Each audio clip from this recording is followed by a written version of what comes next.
ప్రతి డాక్టర్కి తప్పనిసరిగా ఉండాల్సినటువంటి ఒక్క క్వాలిటీ ఏంటి? Professionality, dedication, ethics. ప్రతిరోజు మీకు మోటివేషన్ ఇచ్చేటువంటి ఒక చిన్న మంత్రం ఏంటి? నిశ్శబ్దం, సైలెన్స్ ఉండడం. పబ్లిక్ లో హెల్త్ గురించి అవగాహన తీసుకురావడానికి బృంగి హాస్పిటల్స్ ఏ కైండ్ ఆఫ్ ప్రోగ్రామ్స్ కండక్ట్ చేస్తోంది? సో బృంగి హాస్పిటల్ తరఫున మనం every week or monthly basis health camps అనేది కండక్ట్ చేస్తాం. హెల్త్ క్యాంప్స్ కండక్ట్ చేసేది టు ఎడ్యుకేట్ ద పబ్లిక్. ఎక్కువ క్యాంప్స్ అనేది కండక్ట్ చేయడం వల్ల మనం హెల్త్ ఎడ్యుకేషన్ అనేది మనం ఎక్కువగా ప్రాపగేట్ చేయడానికి వీలు ఉంటుంది. So in that way we are conducting camps regularly and we are educating the public to lead a healthier life.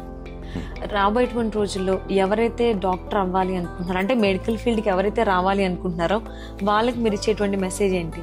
So medical ఫీల్డ్కి రావాలంటే ఆల్వేస్ వెల్కమ్.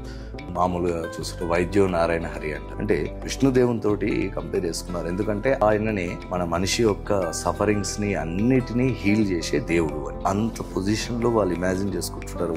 డాక్టర్ నుండి వాళ్ళు ఎక్స్పెక్ట్ చేస్తున్న థింగ్స్ ఇవి. సో అలాంటప్పుడు మనం ఎంత డెడికేషన్ గా కానీ, ఎంత ప్రొఫెషనల్ గా కానీ, ఎంత ఎథికల్ గా కానీ మనం ఉండాలి.